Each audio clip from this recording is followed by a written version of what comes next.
आज की इस वीडियो में हम प्राविधिक कला के 105 प्रश्नों को हल करने वाले हैं और ऐसे प्रश्न जो 2025, 2023 और 2024 इन सभी एग्ज़ाम में आए हुए हैं। ये अनसॉल्व के क्वेश्चंस हैं, पूरे के पूरे 105 क्वेश्चंस हैं इसमें। देखिए, हर क्वेश्चंस किसी न किसी एग्ज़ाम में आया हुआ है।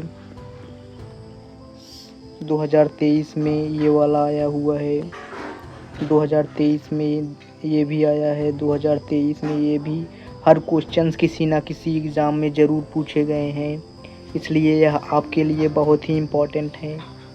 आइए हम सभी प्रश्नों को हल करते हैं, एक एक क्वेश्चंस को देखते हैं। सभी प्रश्न 2023 में पूछे गए हैं। ये अनसॉल्व के पेपर हैं, जो अनसॉल्व की एक बुक होती है ना, उसी के सभी प्रश्न हैं और इनसे बाहर आपको बोर्ड एग्ज़ाम 2026 में एक भी क्वेश्चंस देखने को नहीं मिलेंगे। आइए हम इन सभी को देखते हैं। हमारा पहला क्वेश्चन है, विकर्ण मापनी द्वारा निम्नलिखित में से कितनी नापे यूनिट अंकित कर सकते हैं? तो इसका सही जवाब है option number A, kilometre, hectometre, decametre. Question number 2, 4 वर्ग सेमी 64 वर्ग मीटर को प्रदर्शित करता है, इसकी निरूपण भिन्न है। इसका सही जवाब है ऑप्शन नंबर सी। इसका सही जवाब है 1/400। 9 वर्ग सेमी 164 वर्ग मीटर को प्रदर्शित करता है, निरूपण भिन्न होगी। इसका सही जवाब है ऑप्शन नंबर सी। 4 मीटर को 2 सेमी से प्रदर्शित करने वाली मापनी की निरूपक भिन्न क्या होगी? दोस्तों, इसका सही जवाब है ऑप्शन नंबर सी।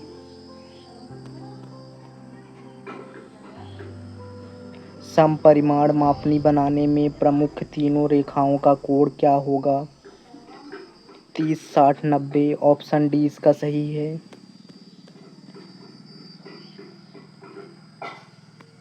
5 सेमी 3 मीटर प्रदर्शित करने वाली विकर्ण मापनी की निरूपक भिन्न क्या है? इसका सही जवाब है ऑप्शन नंबर सी।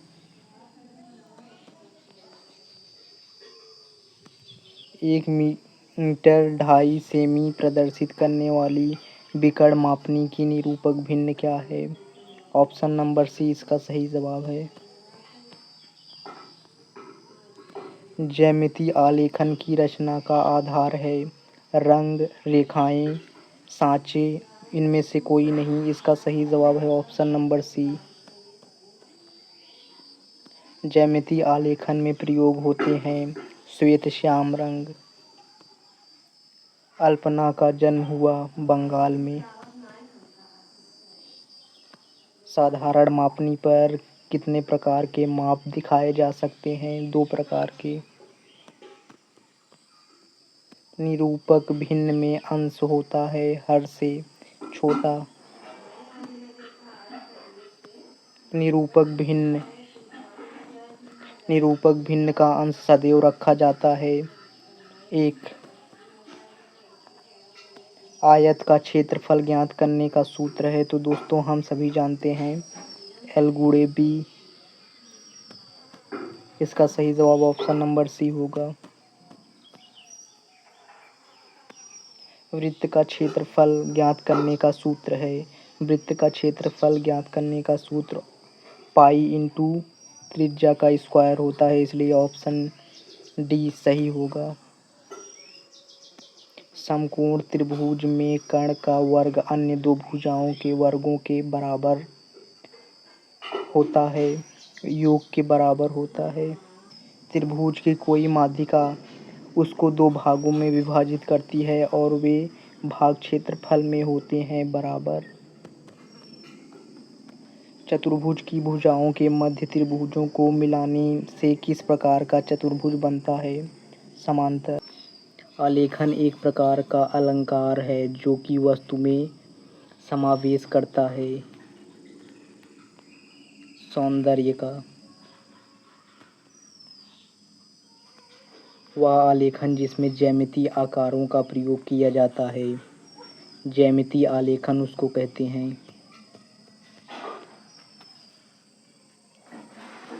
ऐसे ज्यामितीय आलेखन जो किसी वस्तु के समस्त धरातल को सजाने के लिए बनाए जाते हैं कहलाते हैं सर्वांग आलेखन। जब किसी क्षेत्र के सभी शीर्ष किसी अन्य क्षेत्र की भुजाओं पर अथवा शीर्ष पर होते हैं तो उस क्षेत्र को अन्य क्षेत्र के खाली जगह कहा जाता है, अंतर्गत कहा जाता है।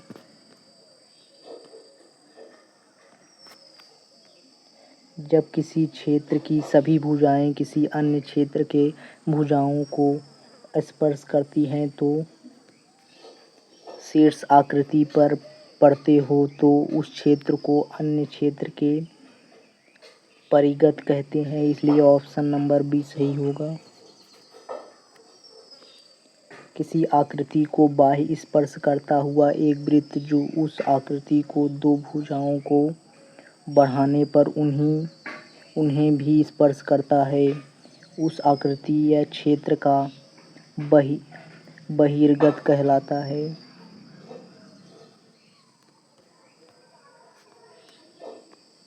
एक वृत्त के अंतर्गत केवल उसी चतुर्भुज की रचना हो सकती है जिसके सम्मुख कोण का योग दो समकोण होगा।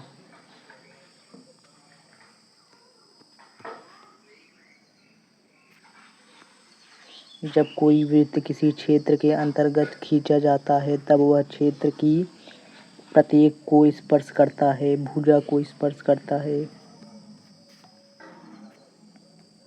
किसी बहिर्गत वृत्त का केंद्र कहलाता है, ऑप्शन नंबर सी इसका होगा बहिकेंद्र। किसी भी क्षेत्र की सीमाओं द्वारा जो स्थान घेरा जाता है उसे कहते हैं क्षेत्रफल।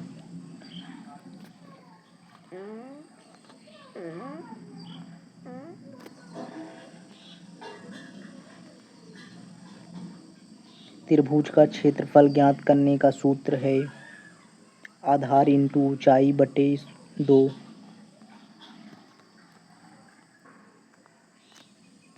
वर्ग का क्षेत्रफल ज्ञात करने का सूत्र है, इसका सही जवाब होगा ऑप्शन नंबर बी।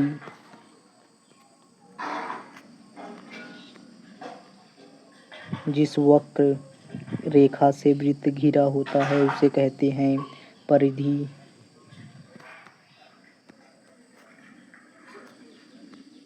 जिस बिंदु से किसी वृत्त की रेखा की रचना की जाती है उसे कहते हैं केंद्र। वह सरल रेखा जो वृत्त के केंद्र से होकर जाती है तथा उसके दोनों सिरे वृत्त की परिधि पर होते हैं कहलाती है व्यास।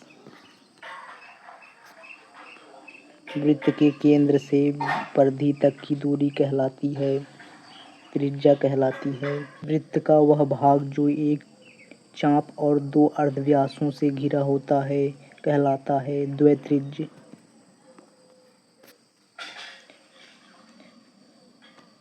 वृत्त का अर्धभाग कहलाता है अर्धवृत्त। वृत्त का चतुर्थ भाग कहलाता है वृत्तपाद।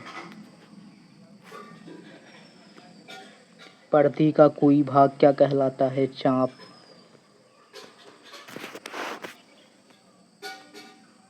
किसी वृत्त में कितने केंद्र हो सकते हैं, तो दोस्तों एक ही होते हैं, आप जानते ही भी होंगे।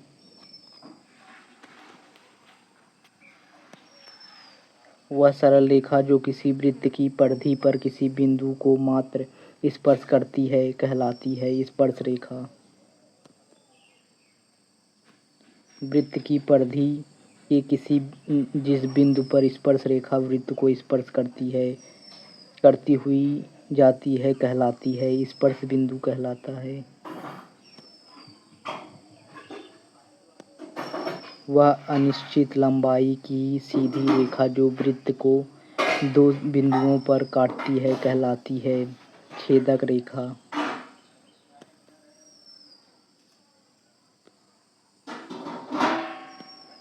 स्पर्श बिंदु से स्पर्श रेखा पर उठाया गया लंब सदैव वृत्त के केंद्र से होकर जाता है। किसी वृत्त के बाहर दिए बिंदु से वृत्त की कितनी स्पर्श रेखाएं खींची जा सकती हैं? 2। किसी वृत्त की परिधि पर दिए किसी बिंदु से वृत्त की कितनी स्पर्श रेखा खींची जा सकती है? 1। किसी वृत्त की स्पर्श रेखा के स्पर्श बिंदु को वृत्त के केंद्र से मिलाने पर स्पर्श रेखा के साथ वृत्त की त्रिज्या कितने अंश का कोण बनाती है? 90 अंश का। प्रत्येक वृत्त में व्यास और परिधि का अनुपात होता है। प्रत्येक वृत्त में व्यास और परिधि का अनुपात 22:7 होता है, जिसे हम पाई भी कहते हैं। इसे पाई का मान होता है 22:7, जिसे हम 22 अनुपात का चिन्ह ऐसा करके 7 लिख सकते हैं।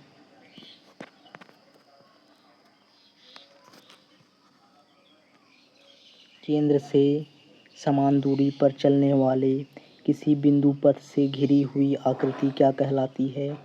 वृत्त कहलाती है। एक आकृति के बराबर दूसरी आकृति बनाने का अर्थ है दूसरी आकृति को क्षेत्रफल में समान बनाना।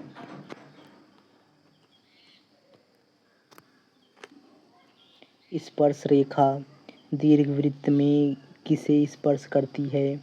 दीर्घ अक्ष को। निम्नलिखित में से किस ठोस में आयताकार फलन होता है? घन।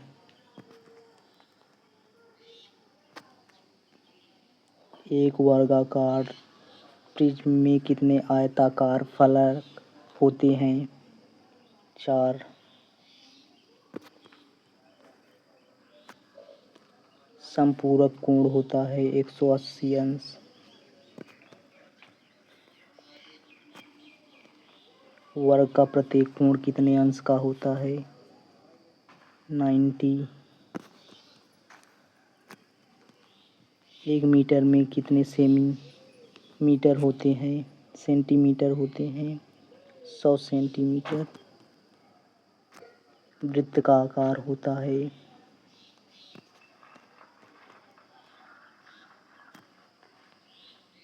एक समचतुर्भुज में कितनी भुजाएं होती हैं? 4। घन का प्रत्येक फलक किस आकार का होता है? वर्गाकार।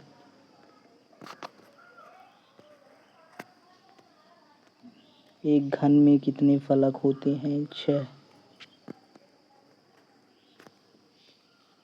एक साधारण पैमाने पर अधिकांश कितने प्रकार की माप अंकित कर सकते हैं? 2।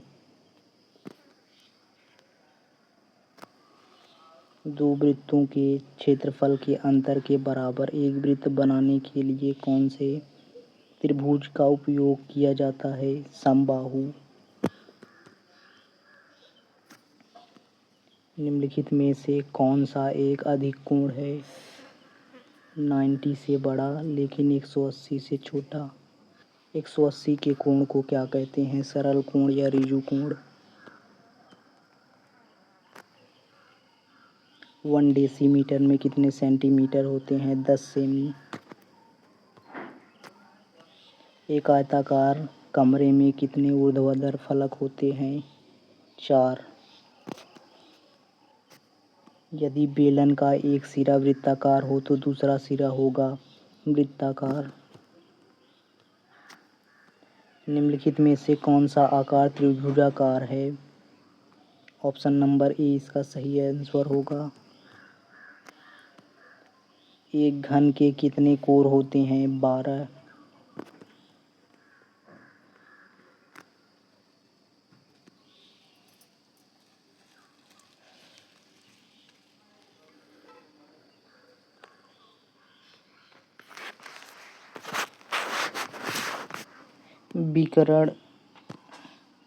विकर्ण मापनी पर लगातार कितने माप दिखाए जा सकते हैं? 3। निम्नलिखित में से किस ठोस में त्रिभुज फलक होते हैं? त्रिभुजाकार फलक होते हैं प्रिज्म में।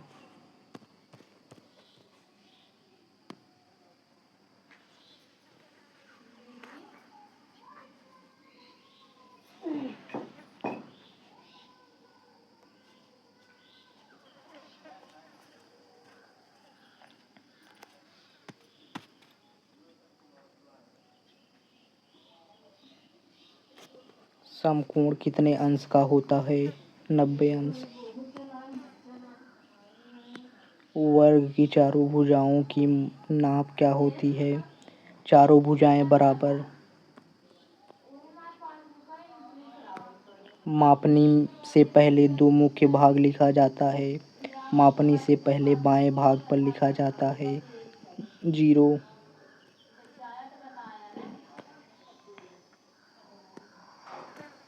निम्न में से कौन सा आकार आयताकार है? ऑप्शन नंबर सी इसका सही जवाब है। वर्ग किसे कहते हैं? जिसकी चारों भुजाएं बराबर होती हैं। 1 मीटर में कितने डेसीमीटर होते हैं? 10 डेसीमीटर। किसी भी सममिति दृश्य में एक साथ कितनी बीमाएं मिलती हैं? ऑप्शन नंबर 2 इसका सही जवाब है। सममिति चित्र बनाने से पूर्व कौन सी रेखा पहले खींचते हैं? आधार रेखा।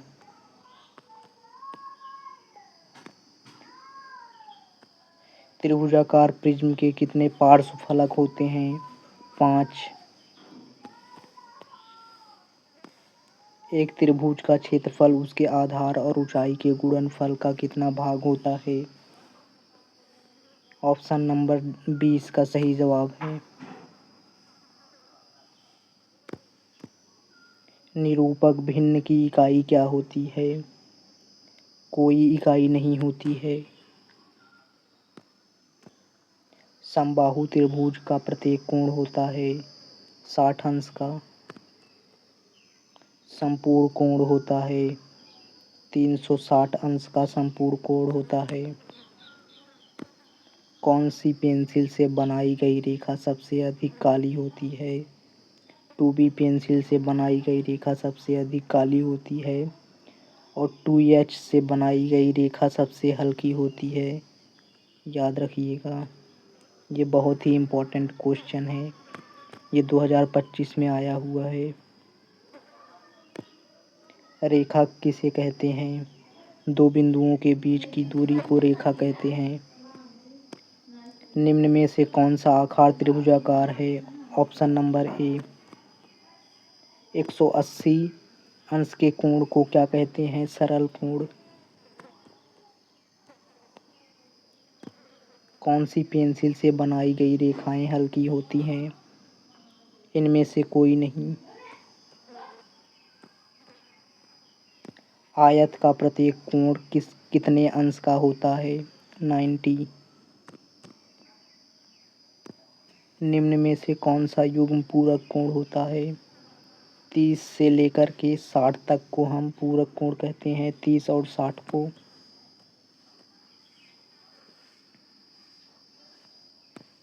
यदि एक अर्धवृत्त में एक कोण 90 अंश का है तो दूसरा कोण कितने डिग्री का होगा? 90 का। यदि एक वृत्त में एक कोण 120 का है तो दूसरा कोण होगा 140 का। अगर 60 अंश के कोण में एक कोण 30 का है तो दूसरा कोण 30 का ही होगा। किस नंबर की पेंसिल से खींची गई रेखा डार्क होती है? 2B पेंसिल से खींची गई रेखा डार्क होती है। समांतर रेखा इसे कहते हैं?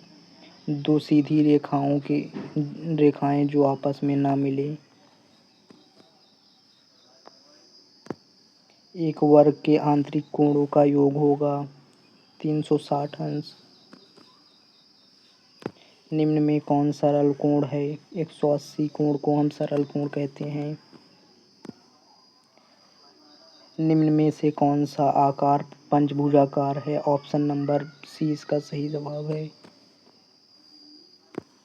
दो बिंदुओं को मिलाने वाली कितनी रेखाएं खींची जा सकती हैं? एक।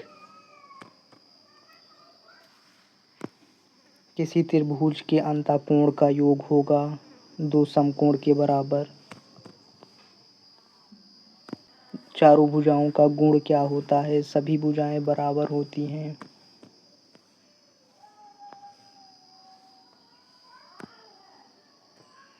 एक वर्ग की चारों भुजाओं का गुण है सभी भुजाएं बराबर होती हैं।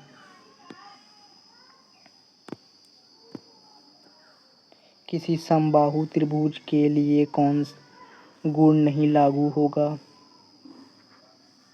ऑप्शन नंबर डी इसका सही जवाब है। त्रिभुज का प्रत्येक बाह्य कोण 110 का होगा।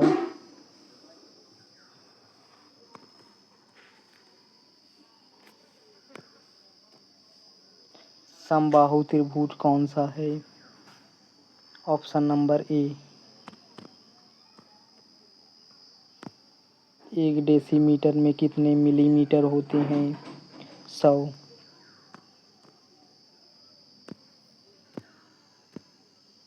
1 किलोमीटर में कितने डेसीमीटर होते हैं? 10,000। दोस्तों पूरे के पूरे 105 प्रश्न मैंने आपको करा दिए हैं। मिलते हैं अगले वीडियो में। धन्यवाद।